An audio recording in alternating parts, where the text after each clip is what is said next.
I'm Lena, and thanks so much, Daniel. It's really great to be on a panel with you today, and love seeing the vibe coding example as well. It's pretty powerful what we can do in that space.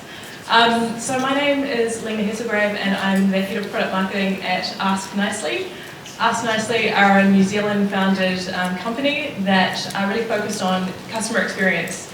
Specifically, improving customer experiences through gathering lots of information about customers through both surveys and things like online reviews, bringing all that information together to help businesses really understand what are the things that are going to move the needle in terms of customer experience. So we're a Kiwi-founded company. All our R&D is done in Auckland and in New Zealand. And in my role, I'm really helping connect our engineers and engineering team with our salespeople and our go-to-market teams across the world. So it's a really interesting time right now with AI, because there's the one part of this technology is moving so quickly. There's so many new capabilities that we have, but then balancing that with the day-to-day and business realities of our customers, and actually creating things that are truly valuable. It's not just like slapping AI on everything for the sake of it. So I'm also on the board of a startup that's in the trades and construction space as well. So yeah, very interested in helping Kiwi tech companies grow and take their innovation to the world. And my hot take on AI is really that AI is going to make the human elements of work much more important than ever. So I think with what you've seen already with the ability to vibe code and especially in the breakout use cases of coding, of writing, of research, all of these things are great and are going to drive massive efficiencies for businesses across all sorts of corners of business, which will be amazing, and I'm playing with heaps of those tools already. But what I see being even more important is that all of that kind of efficiency is going to become table stakes. Every business is going to be doing that.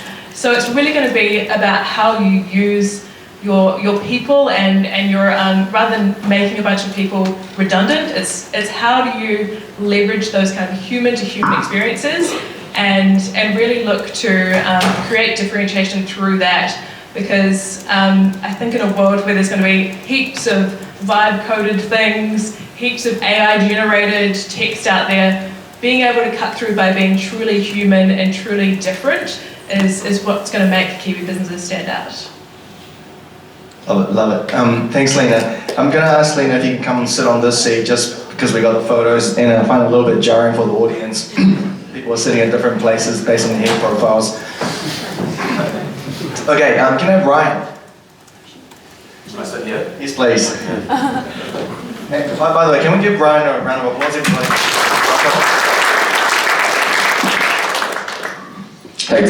Hey team, how you doing? I'm Ryan, Queenstown local, grew up in Auckland. Good to be here, thanks man. AI, I do a lot of marketing, a lot of brand stuff. Over the past year, AI has changed it completely. You're able to scale thoughts a lot faster. You're able to create things at a pace that is pretty unimaginable. Really, I think when ChatGPT came out, it was pretty cute. Now it's turned into like a pretty aggressive bunny. It's not a cute bunny anymore. You know, it's coming to eat a lot of lunch. So over the past year, I've been building branded marketing strategies into AI tooling to help capture that human element. So when you are writing or you're marketing, you're trying to speak to someone, the thing that people care about shines through. I call it a wedge. You know, make space in the market using your people, wrapping it in AI to scale it, essentially. Hot take for AI. Yeah, it's the people, like I refer to it as the strategy. It's the inputs that go into the tool are more important than the stuff that comes out of it, because a lot of the stuff that's coming out of it at the moment is like landfill, right? Content landfill, coding landfill, imagery landfill, a lot of noise, but I feel like if you're able to dial the model or your strategy or the way you think about what you do right, you can load it into a model and it works really well. Cool, fantastic. All right, can we give a round of applause for Libby?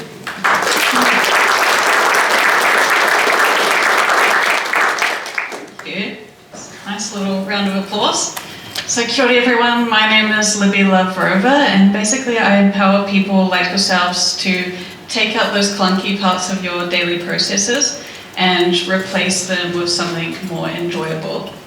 I'm from IBM, and someone on my table asked, does IBM still exist in New Zealand? And yes, I'm keeping it relevant in Auckland.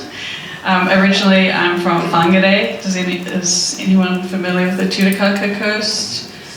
Yes, so I grew up on the coast of Whangarei and then moved to Auckland around 11 years ago, so still trying to figure out whether I say I'm an Aucklander or someone from Whangarei. So, my real title is an AI Partner Technical Specialist, and I work together with people like Dan from Element X to work together with themselves to teach them how to use our technology at IBM, which is rapidly changing all the time, such as agentic AI. So we're all trying to keep relevant and learn how to use the tech together. And then I also work together with them and their customers to figure out how we make their daily lives better. My hot take is a little bit different. I love to lead into the human element, but I'm going to go towards something in the next maybe 10, 15 years, which is around brain chips becoming something that will really transform the way that AI actually thinks and behaves. So without actually knowing how the brain works, I don't think we will really get very far with AI unless it actually knows how we think, behave, smell, things like that. And I'm really sick of typing everything, so I would love for things just to know what I'm thinking, and then, yeah, but I'm sure there's a lot of bad side effects on that too, so, but that's a hot take from me. Thank you. Would you ever get one? I would have to, but I'm very scared around having a brain surgery, so yeah, well, they have to make it very safe for me to do that. AI will do that soon. AI will do that surgery. Oh yeah, there's going to be machines doing the surgery, so once that happens, I'll be on the list. Fantastic. And last, can we give a big welcome for Osman?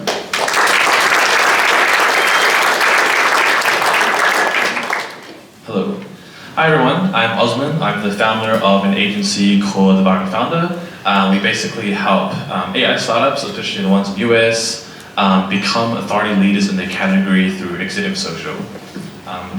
So one of the things that I observe quite a bit is that with AI, it's becoming much easier and cheaper to build features and products. And so it is becoming very, very hard for buyers to understand which vendor to choose from, because there are so many options. And also from the vendor side, how do they stand out? Because there's so much competition out there. And so the idea is that product and feature differentiator is no longer the moat. It is becoming go-to-market, the marketing, the branding, the people side that becomes what differentiates. And so I think that's going to be the future. Just everything's going to be cheaper and easier to build. And so there needs to be some way of positioning that makes people believe in maybe what you do, your vision, where you see the future of the industry becoming and going.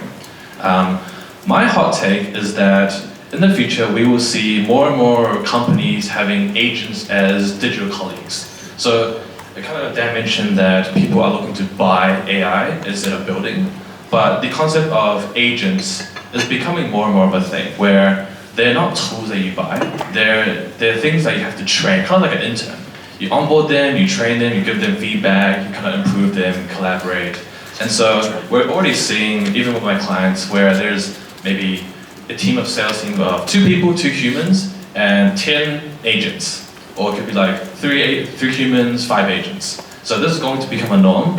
It is pretty scary, but also very exciting because there's a lot of leverage you can use with these tools. But yeah, exciting stuff. That's fantastic. Well, welcome everybody. So we do have a Slido going at the moment, so please scan that QR code, and I've got the questions in front of me.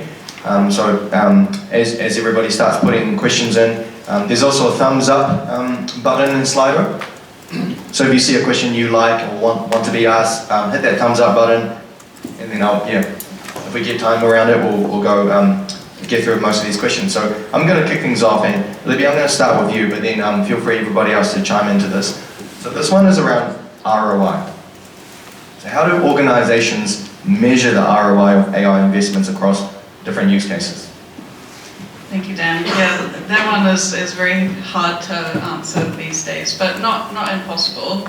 I had the question from another business partner asking me, what is the ROI on AI when we can just automate everything with RPA, which Dan explained before. So, I think what's really overlooked with AI implementations and ROI is the productivity aspect and the people aspect, customer experience and all of that. So when you're selling AI to your business internally, or like me, I have to sell to other people, they always want to hear the financial element. So, okay, if we're going to invest this much money with you, IBM, how much are we going to get in return? And so we start to look at things like, okay, what is the processes that you're doing today? How long do they take? If we were to replace a person, I know we always say, it's more about augmenting than replacing, but this is what, the business people are asking us for ROI. That's what they really mean, is how do we take a human out of it, even though they don't want to. So that they like to think about the money side of things, but we should really think about how do we measure what better looks like for our people? How do we measure people staying in the company because they like to do their job more? I know everyone in the room will have some sort of process that you do, me included, that really sucks and really makes you want to pull your hair out all the time. And you can have surveys for I don't know, productivity or user experience, but it's not really going to give you the big picture of how that would impact people. But so there's not really a calculator for this, but I suggest when you're looking at the ROI, don't always focus on the financial value, because someone will come up with some number to make that compelling for you. You should really be focusing on how do you invest in your people and making it better for them. I can also very chime in on this, probably more from the angle of startups and smaller businesses. I think you should really be looking at it from a perspective of an experimental thing at this stage, because there is still such a new space. So we really look at it from how much faster are we able to deploy and deliver on new experiments, and how much is that increasing primarily at the moment our engineering team's ability to launch new features, to launch new tests. I think if you put a hard, here is what we need to get, here's a hard number, I think it almost constricts the thinking of your teams, because it's such an emerging space. I feel like there's so much, and that can still kind of be developed over the next 6 months, 12 months. So kind of ring fencing to a specific use case, I think is quite restrictive. So almost taking a broader perspective and looking at making several tools broadly available to your teams, and and putting that challenge out there to say, hey, what are those processes that, like Libby mentioned, that you hate, that you would really like to be able to improve on. So really just focusing it on experiments and ability to deliver those quickly. That's fantastic. Ryan, Osman, do you have anything to add? I would say that a lot of companies I work with, they're starting to ask the question of, should I hire a human or should I kind of use AI? It's a pretty scary question when you're kind of competing with a robot or but I think kind of leaning to the Libby and what Lena said is the idea of trying to figure out what are the things that are grueling and kind of admin ops operations that AI can do really well, and then maybe humans become the strategist or the overlay that kind of looks at maybe what sort of things can we improve on and collaborates with agents. I think that's probably going to be the new kind of future. So agents or AI executes, and then humans become the strategist. So the ROI from AI is essentially how much money AI makes you minus how much it saves you. From a marketing lens, it's whatever asset it produces, whether it's a campaign or whether that goes in Meta or LinkedIn or whatever, what the outcome it generates, but also how long it took you to make said thing. With AI, you can do a lot faster now. So the ROI, just say $1 million normally, eh? All right, we're going to move on to a safeguards question. what safeguards and monitoring processes are essential to maintain data privacy and security when using AI at scale? Don't upload the customer list to ChatGPT. I'd also say with regulated industries like legal, healthcare, there always needs to be some expert who is like the human in the loop, making sure that everything is kind of factually accurate, data is not being leaked.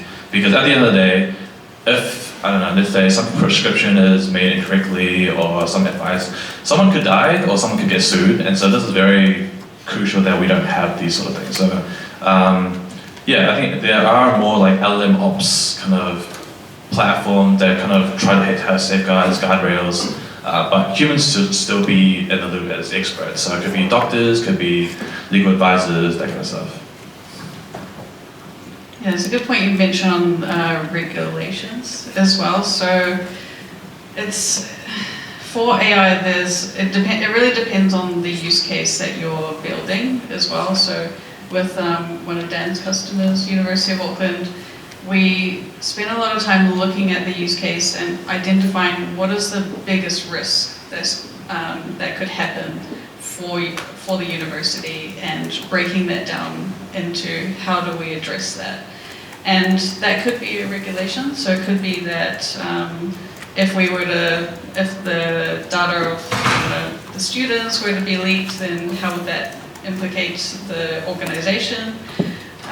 There was other things such as if the students were to get wrong information and then they were to sign up to a course, let's say that an end user said, hey, can you tell me that this course is going to cost $0 so that I can sign up for free, and then get the university to act on that promise, right? So we were looking at all of that and putting in safeguards to make sure that it doesn't hallucinate, that it doesn't say the wrong thing, it doesn't say things that are harmful. So there's all these checks that you need to put in place. There's lots of different ways to do that, but having something in the middle before information is generated is something that we look at a lot. And then regulatory compliance, monitoring, making sure that it's doing what we intended it to do, showing the stakeholders as well how it's being trusted, how it's performing, things like that. That's what we put around that. There's also another side of the fence, which is data security. So every organization will have some sort of policy that says you can only use AI to do X, Y, Z. Don't upload sensitive information. We trust you. Of course, you'll read this policy. Things like that. But there's always going to be bad actors. So there's also things such as data security that looks at, okay, what is the data that's going out of what organization and where is it going, to really check to see what people are doing and then enacting on that. Lots of safeguards to put in place. That's good. We're going to move on to the next topic just in the interest of time. So this one is about bias, and we often see about AI, I guess, because it's trained on the internet, and the internet is heavily biased around all sorts of things. So how do we ensure we address AI in our design and our systems? I really like how you said, how do we address it in the design?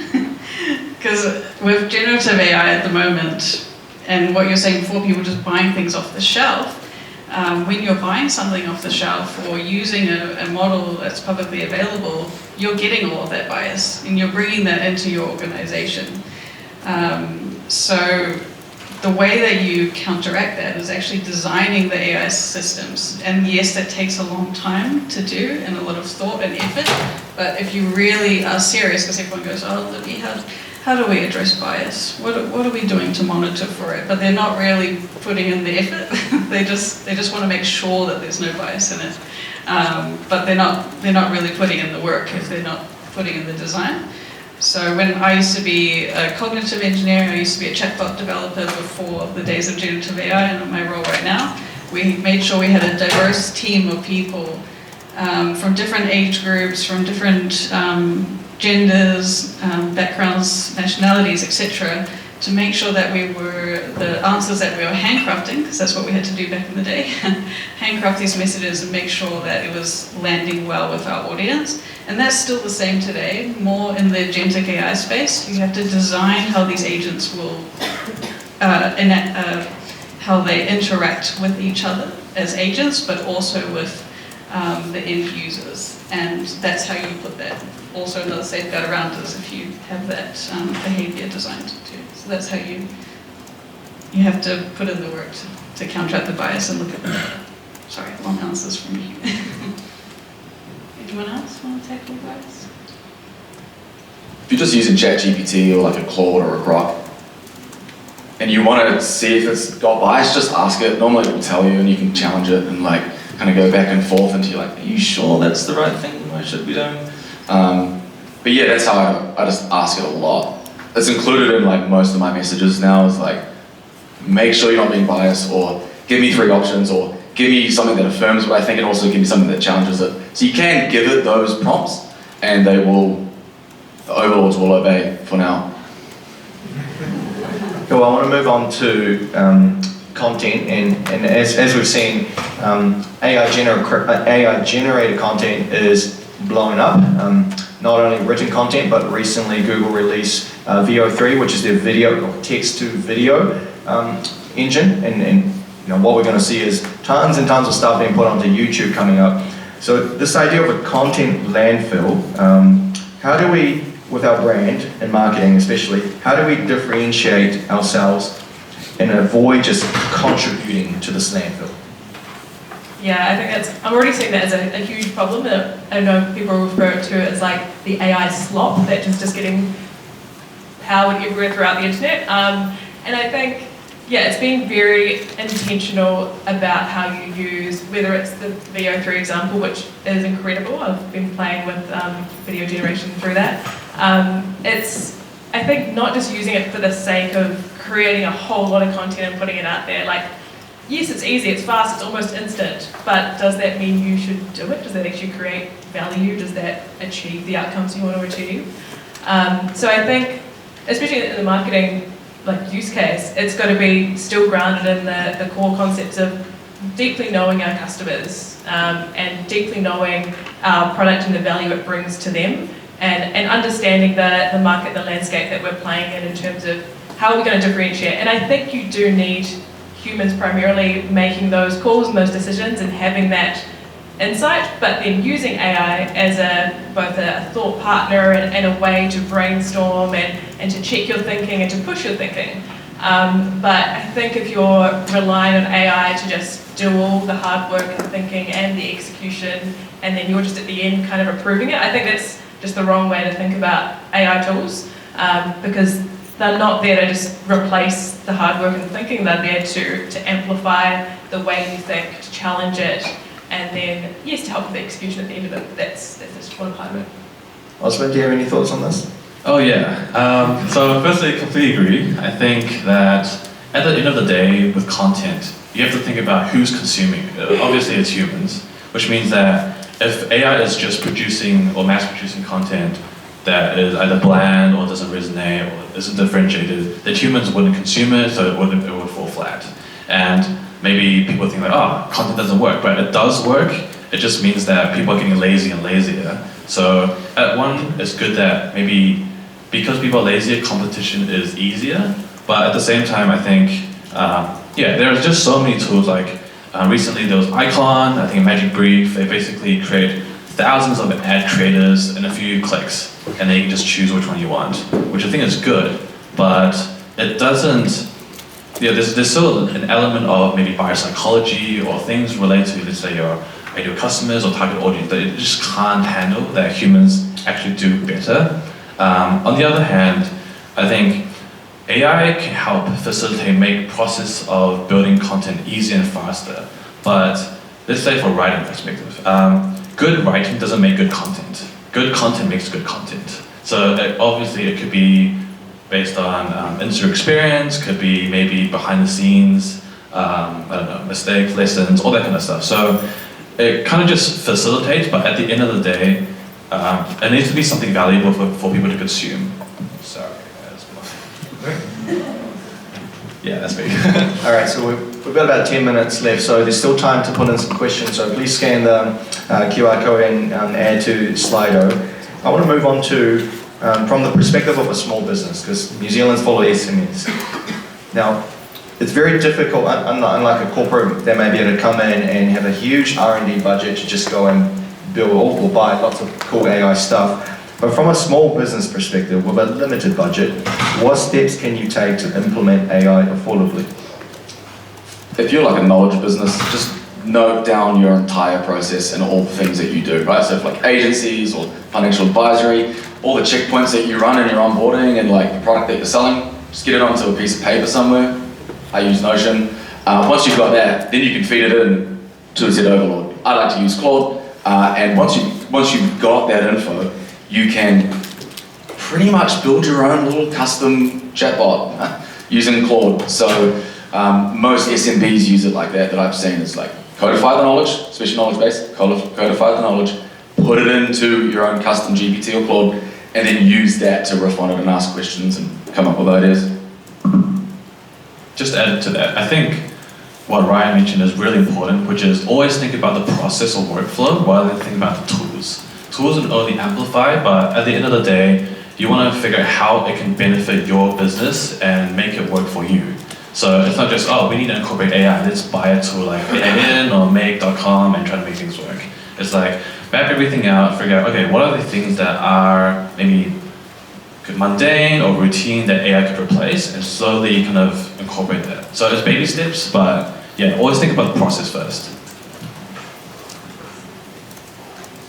Let's come to an ethics question here. So sometimes we do deploy AI across these sensitive functions of the business, quite often with human oversight as well. So let's take an example of a processing an insurance claim.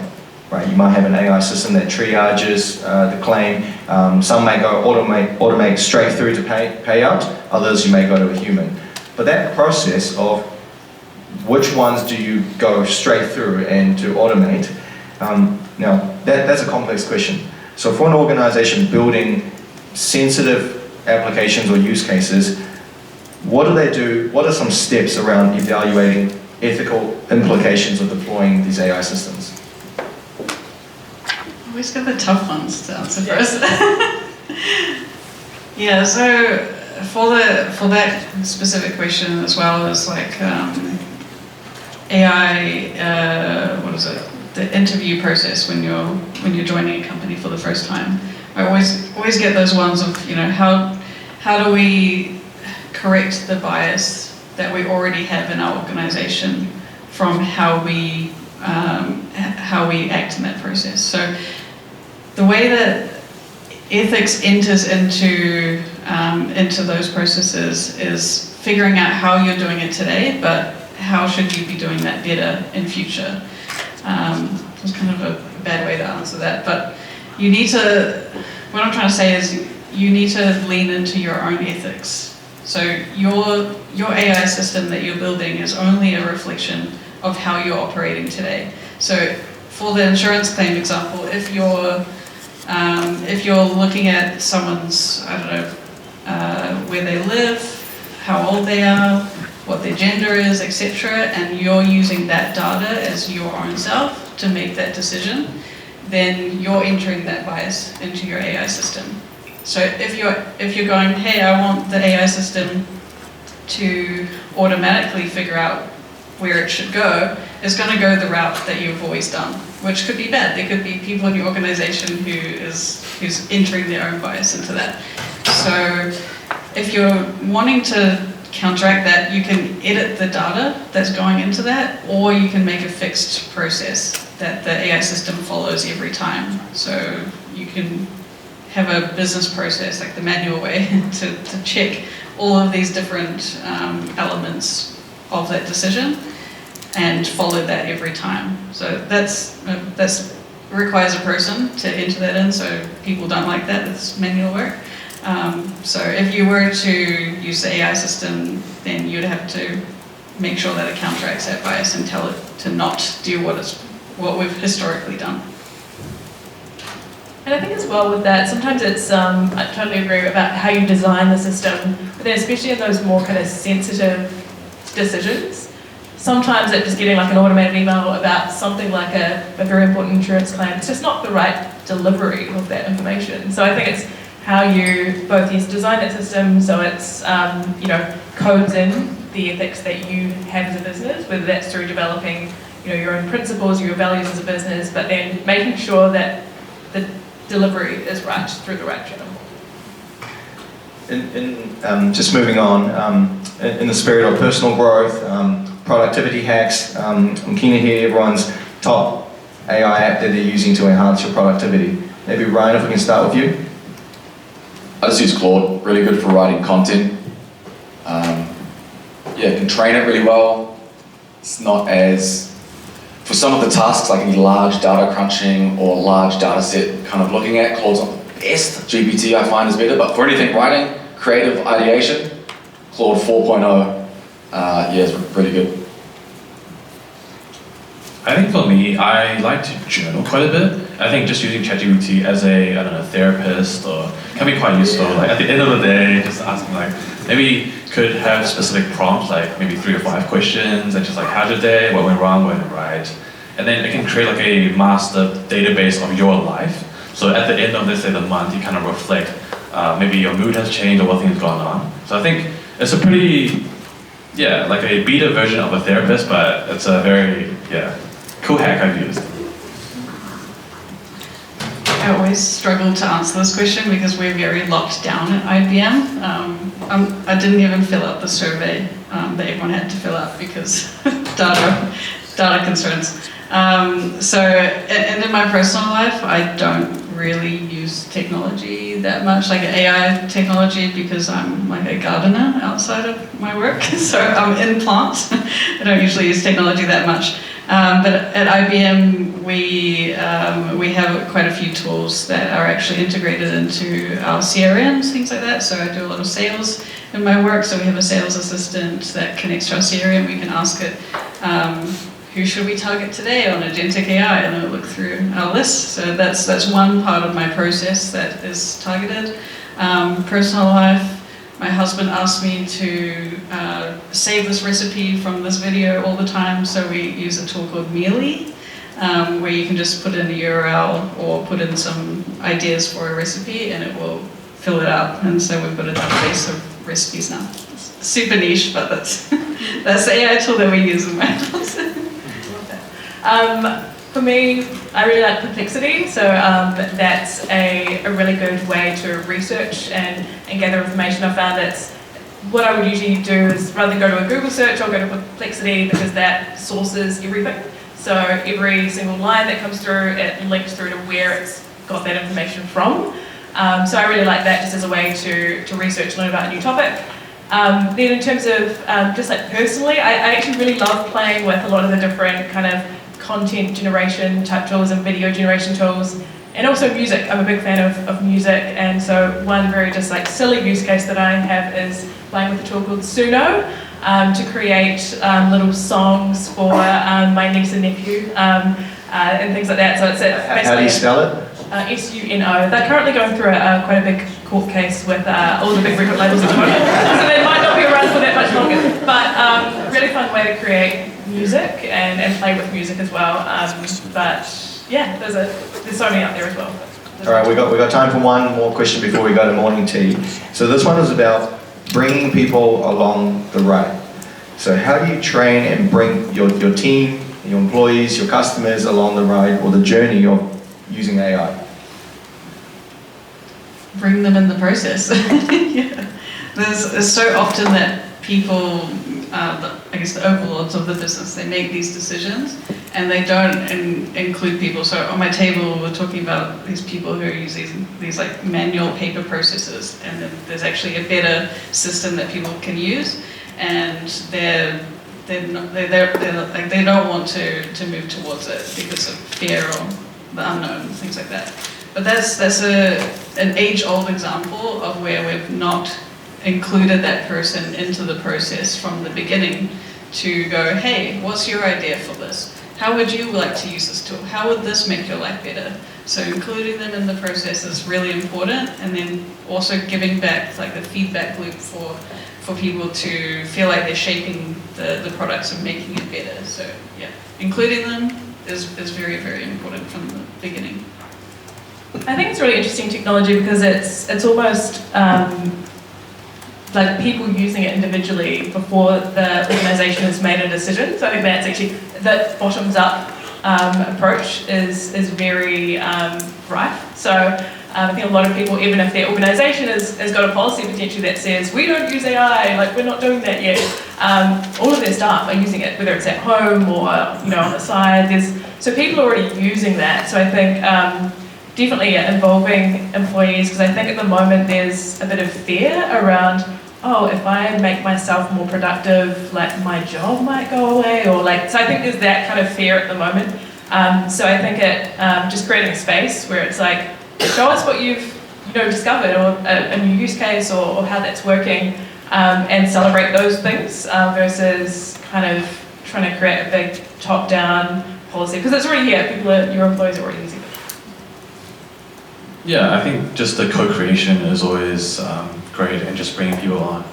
Maybe specific to like marketing and sales, there's a new role called GTM engineer, and it's good. It's kind of like a glorified sales op or rev ops, but basically you can collaborate with your SDRs, AEs, BDs to kind of build systems that can kind of scale automation, scale outreach. So if you have someone like that in your organization, it's always great because they're kind of like the engineer version, but for AI. So if you have teams who can leverage that kind of role, that'd be good. Depends if they're like keen for it or not. Obviously there's like a divide. There's some people that are like against it. Well, that's what I've noticed. Just people not using it, and then there's others that are embracing it. People are against it. Maybe just like refer to history, 150 years ago, Industrial Revolution, how things changed, to be like, you probably should care about this thing, and then, yeah, as it gets implemented into a business, taking them along, ensuring that they know how to use the tool, ensuring that they're confident with it, all the things that you would normally do with a software product when you put it into a new business. Just ensure that they know what the thing is and how to get value out of it. Perfect, thanks everyone. Can we get the panelists on the floor?